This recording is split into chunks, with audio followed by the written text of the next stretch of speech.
اعوذ باللہ من الشیطان الرجیم، بسم اللہ الرحمن الرحیم۔ ساون وائس میں خوش آمدید۔ آج میں نئی دیسی ٹوٹکوں کے ساتھ آپ کی خدمت میں حاضر ہوا ہوں۔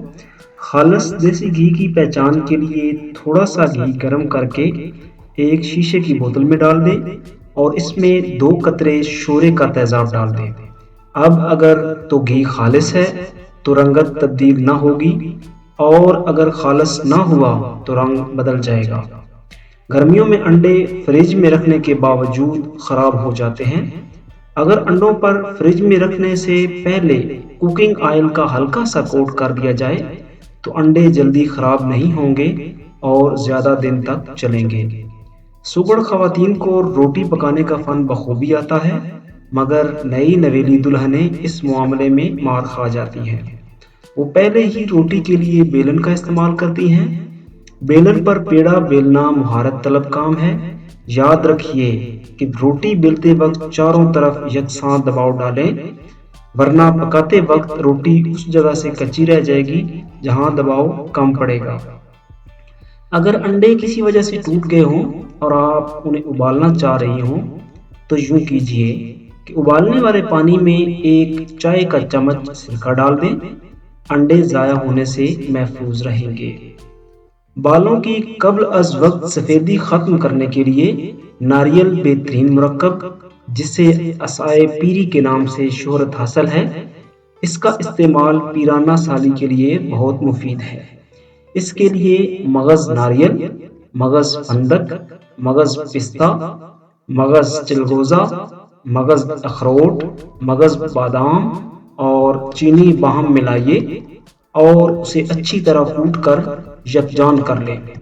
اس کے صفوف کو شہد میں ڈال کر اس کا معجون تیار کر لیں۔ صبح و شام اس معجون کی 2 تولہ مقدار گائے کے تازہ دودھ کے ساتھ کھائیں۔ یہ مقوی اعصاب، مقوی باہ، مقوی گردہ و مثانہ ہے۔ ایسے نوجوانوں کے لیے جن کے بال قبل از وقت جھڑ رہے ہوں یا سفید ہو رہے ہوں، ان کے لیے نعمت خدا بندی ہے۔ اس کے متواتر استعمال سے یہ مرض جاتا رہتا ہے۔ مٹروں کے دانوں کی رنگت اکثر و بیشتر ماند پڑ جاتی ہے۔ اس کے لیے ایک سادہ سا ٹوٹکا پیش خدمت ہے کہ پلاؤ میں ہرے مٹر کے دانے ملانے سے پہلے ان پر اگر ہلکا سا کوئی تیل سرسوں یا کوکنگ آئل اچھی طرح لگا دیں تو دانوں کا سبز رنگ پکنے کے بعد بھی ویسا ہی قائم رہے گا۔ سبزیاں پکاتے وقت اگر لیموں کے چھلکوں کو بھی ڈال دیں تو سبزیوں کی رنگت ماند نہیں پڑتی۔ سبزیوں کا ذائقہ برقرار رکھنے کے لیے پانی گرم کر کے پھر سبزیوں کو ڈالیں، ایک دم ٹھنڈے پانی میں مت ڈالیں۔ بینگن کا رنگ اگر سیاہ ہونے سے بچانا چاہیں تو نمک ملا کر قطلوں میں ڈالنے سے بینگن کا رنگ سیاہ نہ ہوگا۔ گاجروں کا چھلکا اتارنے کے لیے اگر گاجروں کو ابال کر ایک بار ٹھنڈے پانی میں ڈال دیں تو خرچنے کی ضرورت ہی نہ رہے گی۔ چنے جلد گلانے کے لیے پکاتے وقت میٹھا سوڈا ڈال کر پہلے 2 گھنٹے پانی میں بھگو دیں، چنے بہت جلد گل جائیں گے۔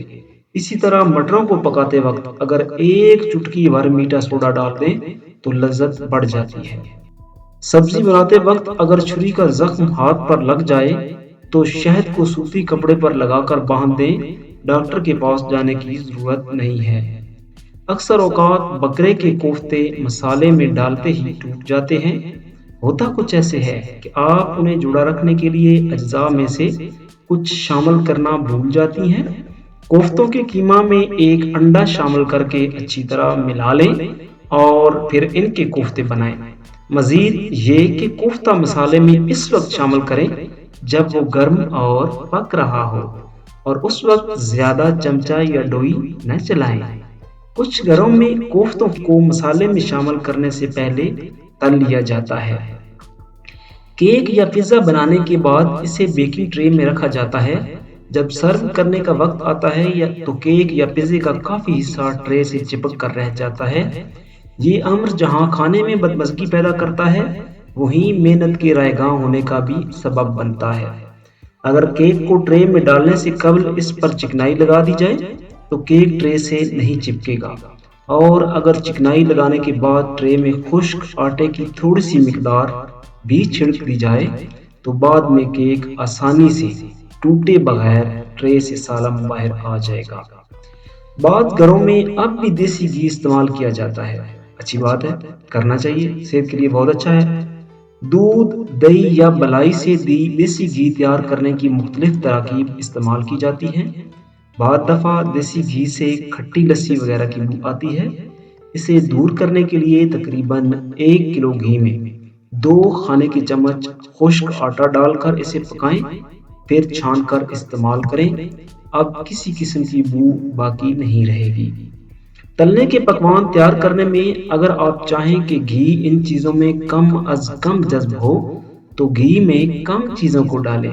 زیادہ چیزیں ڈالنے سے گھی زیادہ جذب ہوگا۔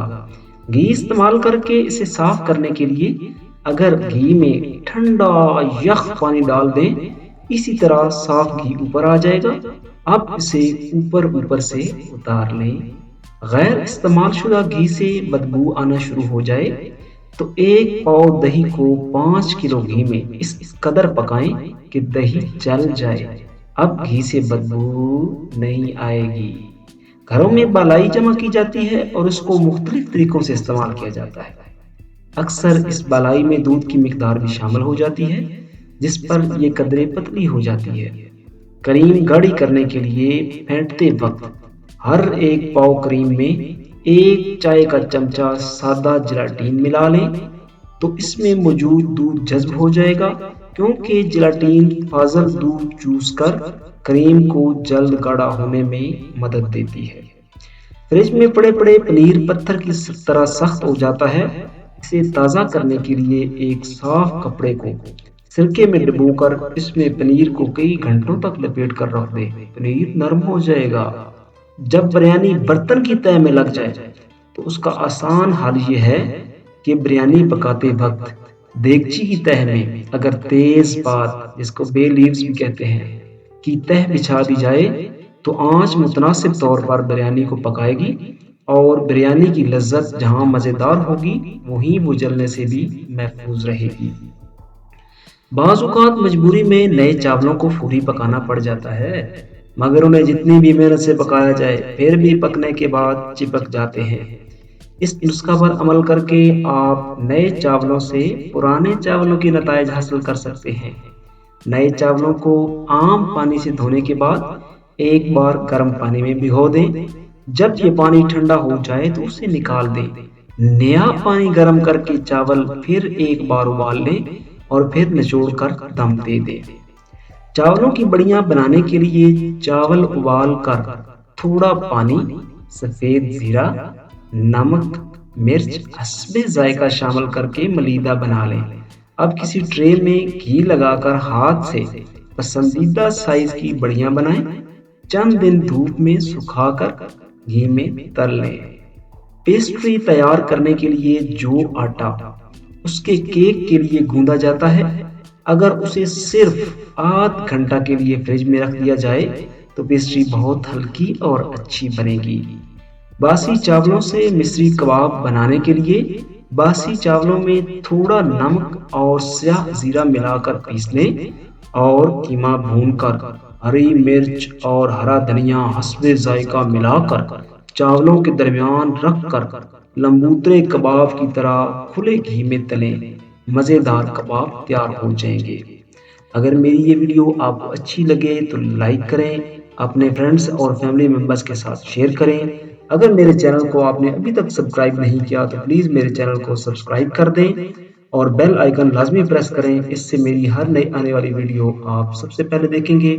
ایک نئی ویڈیو کے ساتھ آپ کی خدمت میں ہوں گے، تب تک اجازت دیجیے، اللہ حافظ۔